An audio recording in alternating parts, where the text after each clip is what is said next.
semalam saya berada di Kuala Lumpur menghadiri satu mesyuarat Jabatan Kuasa Agung dan Majlis Syura. Di antara keputusan Majlis Syura ialah meminta saya kirim surat kepada Yang Berhormat Datuk Seri Anwar Ibrahim supaya dia menarik balik kenyataan dia mengenai Israel. Sebagaimana yang disiar dalam akhbar Wall Street Journal. Sekiranya khabar Wall Street ini tak tepat kenyataan dia tidak sebagaimana yang disebut oleh Datuk Seri, maka kita harap Datuk Seri saman. Sajalah. Saya telah tanda tangan surat tadi pagi tadi di Kuala Lumpur. InsyaAllah surat akan dihantar oleh Sri Besar Majlis Syura kepada beliau.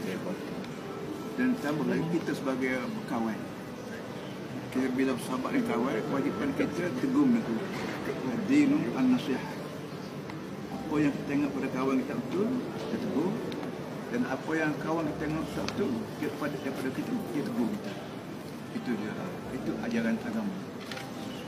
Jadi saya telah tunaikan tanggungjawab saya sebagai seorang kawan dan sebagai Nasir Ampas supaya beliau tarik balik nyataan ini Israel.